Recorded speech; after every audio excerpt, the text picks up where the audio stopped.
Hello guides, कल अपन ने 1 से लेकर 10 तक क्वेश्चन स्टडी किए थे। आज अपन 11 से आगे के क्वेश्चन स्टडी करते हैं। अपना एमपी बोर्ड का चैप्टर नंबर फर्स्ट है, ये मैनेजमेंट चैप्टर है अपना। Question number 11, right the importance of coordination. Coordination से आप क्या समझते हैं? कोऑर्डिनेशन का मतलब होता है आपसी तालमेल बिठाना, यानी कि एक डिपार्टमेंट का दूसरे डिपार्टमेंट से तालमेल यानी कि कोऑर्डिनेशन होना चाहिए, आपसी सहयोग होना चाहिए। तो इसमें पहला पॉइंट है हमारा बेसिस ऑफ मैनेजियल फंक्शन। जो कोऑर्डिनेशन है वो एक मैनेजियल फंक्शन होता है। जो मैनेजर होते हैं वो आपस में सारे लोगों में तालमेल यानी कि कोऑर्डिनेशन बिठाते हैं, आपस में मेलजोल बिठाते हैं कि सारे डिपार्टमेंट के हमारे जो काम है वो कंटिन्यू चलने चाहिए। Without proper coordination the method of technique of coordination can not be implemented.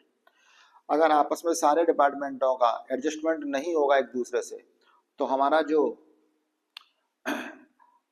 Coordination है वो लागू करना बेकार है। नेक्स्ट है इसमें हमारा proper uses of available resources.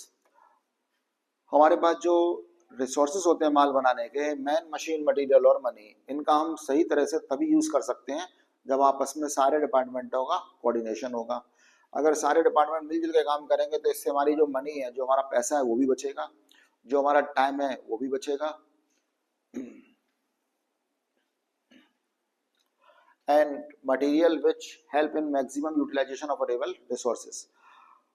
हमारे पास जो माल बनाने के लिए जो मटेरियल है उसका भी हम सही तरह से यूज कर सकते हैं। नेक्स्ट टेस्ट में हमारा इस्टेब्लिश ह्यूमन रिलेशन।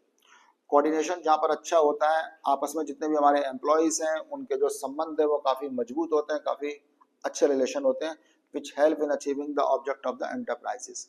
तो हमारे डिपार्टमेंट में या हमारी फैक्ट्री में या हमारे एंटरप्राइज में सब लोग मिलजुल के काम करते हैं। हमारा नेक्स्ट क्वेश्चन है question number 12, management as an art, explain. प्रबंध एक कला है, इसकी व्याख्या करनी है। Management as an art, art is concern with the application of knowledge. प्रबंध को हम कला यानी कि आर्ट इसलिए कहते हैं क्योंकि इसमें एक नॉलेज, एक ज्ञान का इस्तेमाल किया जाता है। एंड स्किल, स्किल मतलब होता है कुशलता का भी इस्तेमाल किया जाता है। Management as an art as following features. प्रबंध को हम एक कला इसलिए मानते हैं क्योंकि इसकी कुछ विशेषताएं होती हैं। पहला है हमारा प्रैक्टिकल नॉलेज। हम जिस फील्ड में काम कर रहे हैं हमें उस पूरे फील्ड का प्रैक्टिकल नॉलेज होना चाहिए। प्रैक्टिकल मतलब होता है हमें वहाँ का काफी अनुभव या एक्सपीरियंस होना चाहिए उस फील्ड का। It as a positive response. प्रबंध को हम कला इसलिए भी मानते हैं क्योंकि हम जो काम कर रहे हैं हमें ये मान करके चलना चाहिए कि इसका रेस्पॉन्स भी अच्छा आएगा। काम करते समय हमारे अंदर एक कॉन्फिडेंस होना चाहिए। नेक्स्ट है पर्सनल स्किल।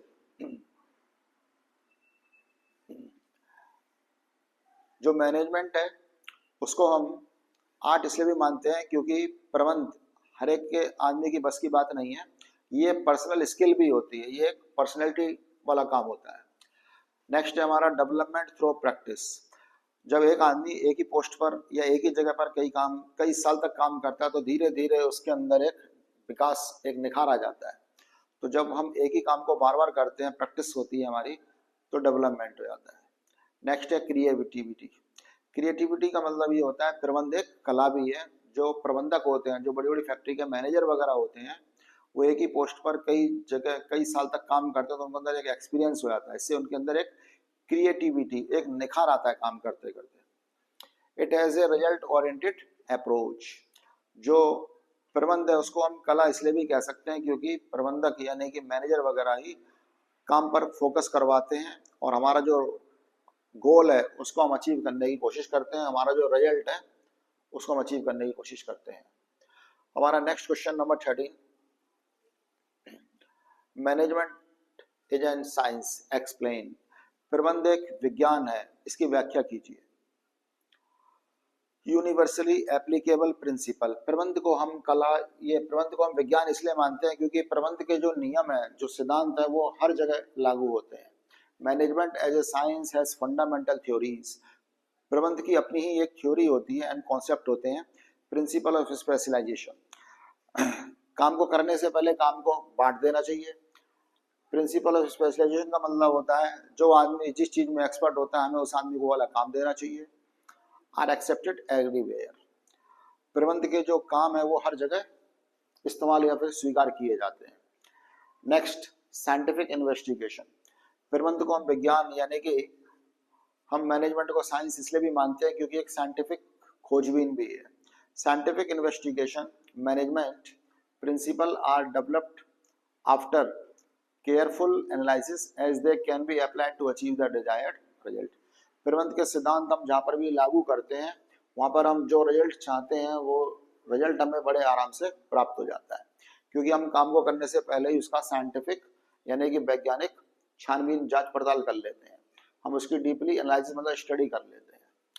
नेक्स्ट है हमारा कॉजेज एंड अफेक्ट रिलेशनशिप। प्रबंध को हम विज्ञान इसलिए भी मानते हैं क्योंकि हम जो भी कुछ काम कर रहे हैं उसके पीछे कारण क्या है और उसका रिजल्ट क्या आएगा। हम किसी भी काम को करने से पहले उसके इफेक्ट सोच लेते हैं कि हम ये काम क्यों कर रहे हैं और इसका क्या परिणाम होगा। Management principle clearly established relationship between causes and their effect such as the relationship between motivation and efficiency.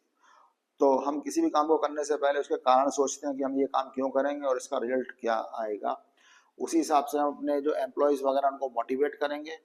Efficiency, इससे उनकी जो काम करने की जो कैपेसिटी है वो बढ़ जाएगी। नेक्स्ट हमारा है fourth, test of validity and predictability. हम किसी भी काम को करने से पहले उसका टेस्ट कर लेते हैं, उसको प्रिडिक्टेबल कर लेते हैं। A manager can apply the managerial principle as a solution to a problem just to test the accuracy of the theory. जो मैनेजर वगैरह होते हैं वो किसी भी काम को, किसी भी सिद्धांत को लागू करने से पहले उसकी जो थ्योरी है उसको चेक कर लेते हैं, क्या हम जो काम करने जा रहे हैं वो सही होगा या नहीं होगा। हमारा नेक्स्ट क्वेश्चन है question number 14, management is a profession. Management is a profession मतलब होता है प्रबंध एक पेशा भी होता है। There must be an organised and systematic body of knowledge, principle and technique. प्रबंध एक सिस्टमेटिक बॉडी ऑफ नॉलेज है, किसी भी चीज का क्रमबद्ध ज्ञान या फिर अध्ययन करना। प्रिंसिपल एंड टेक्निक, प्रबंध को हम प्रोफेशन इसलिए भी कहते हैं क्योंकि प्रबंध में कुछ नियम लागू होते हैं और उसके अंदर कुछ एक टेक्निक भी इस्तेमाल की जाती है। नेक्स्ट पॉइंट हमारा existence of an organisation to regulate the behaviour of the member of the profession. Profession हमारे जो ऑर्गेनाइजेशन में जितने भी लोग काम कर रहे हैं प्रेजेंट में उनके बिहेवियर को भी बताता है। Presence of ethical standards to guide the activities of the member of the profession. Profession हमें एक गाइड, एक मार्गदर्शन भी देता है। प्रबंध हमें ये भी बताता है प्रोफेशन कि हम जो काम कर रहे हैं उसके पीछे हमारा एथिकल्स, हमें कुछ रूल्स, हमें कुछ उसूल फॉलो करने पड़ेंगे। नेक्स्ट हमारा पॉइंट है entrance into a profession is restricted. Profession में हर आदमी एंट्रेंस नहीं कर सकता, इसमें एक रोक टोक होती है। जैसे मान लो कोई सीए कर रहा है तो उसको सीए का सर्टिफिकेट वहाँ की जो ऑर्गेनाइजेशन है वो प्रोवाइड करती है, या कोई स्टूडेंट मेडिकल की पढ़ाई करता है तो पढ़ाई करने के बाद उसको एक सर्टिफिकेट वगैरह प्रोवाइड किया जाता है, तभी वो एक प्रोफेशनलिस्ट पर्सन माना जाएगा। हमारा नेक्स्ट क्वेश्चन है right the function of middle level management. Middle level management में मैनेजर वगैरह जो होते हैं वो आते हैं और वो क्या काम करते हैं हमें इस क्वेश्चन में ये पढ़ना है। तो जो मैनेजर होते हैं वो ऊपर मालिक लोगों से ऑर्डर लेते हैं और नीचे जो उनके सुपरवाइजर वगैरह होते हैं उनको ऑर्डर देते हैं। इम्प्लीमेंटेशन ऑफ पॉलिसीज, मालिक जो पॉलिसी बनाते हैं, जो रणनीति बनाते हैं उसको मैनेजर लोग लागू करते हैं फैक्ट्री के अंदर। नेक्स्ट है हमारा कोऑर्डिनेशन विद वेरियस डिपार्टमेंट। जो मैनेजर होते हैं हमारी फैक्ट्री में जितने भी जोन होते हैं, या फिर हम कह सकते हैं नॉर्थ ईस्ट वेस्ट साउथ, 4 दिशाएं होती हैं। चारों दिशाओं में जितने भी डिपार्टमेंट होते हैं उन सारे के सारे डिपार्टमेंटों में आपस में कोऑर्डिनेशन बैठाता है, आपस में तालमेल बैठाता है ताकि किसी भी डिपार्टमेंट का काम रुके नहीं। नेक्स्ट है हमारा responsibility bear of our department. जो मैनेजर होते हैं उनकी एक जवाबदारी भी बनती है कि हर एक डिपार्टमेंट का काम ठीक से चलता रहे, और अगर काम ठीक से नहीं हुआ है तो ये गलती मैनेजर की ही मानी जाएगी, क्योंकि जो मैनेजर होता है वो सारे के सारे डिपार्टमेंटों का हेड भी माना जाता है। हमारा नेक्स्ट क्वेश्चन, हमारा नेक्स्ट पॉइंट है हमारा provide required information to general manager और टू टॉप लेवल मैनेजमेंट। जो मैनेजर होते हैं दिन भर जो काम किया है ठेकेदारों ने या फिर जो मजदूरों से काम करवाया उसकी रिपोर्ट लेते हैं और ऊपर टॉप लेवल मैनेजमेंट यानी कि जो सीईओ होते हैं या फिर जो चेयरमैन डायरेक्टर वगैरह होते हैं उनको रिपोर्ट देते हैं।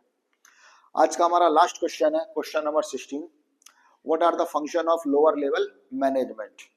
हमें इसमें यह पढ़ना है कि जो निम्न स्तर प्रबंध होता है उसके क्या काम होते हैं। तो निम्न स्तर पर आते हैं ठेकेदार, सुपरवाइजर, फोरमैन। ठीक, इसमें हम पहला point assisting middle level management.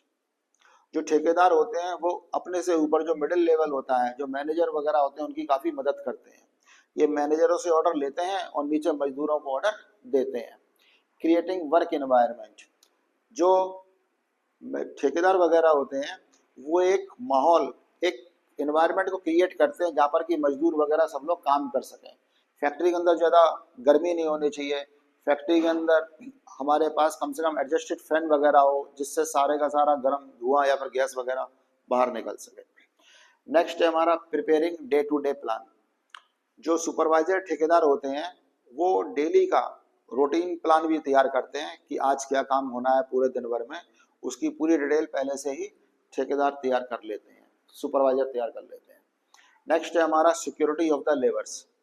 जहाँ पर लेबर काम कर रही है वहाँ पर सुपरवाइजर या फोरमैन खड़े भी रहते हैं, क्योंकि ये उनकी जवाबदारी बनती है कि जहाँ पर भी लेबर काम कर रहे हैं कहीं लेबर का हाथ वगैरह मशीन में ना आ जाए, तो लेबर काफ़ी सेफ्टी से काम करें।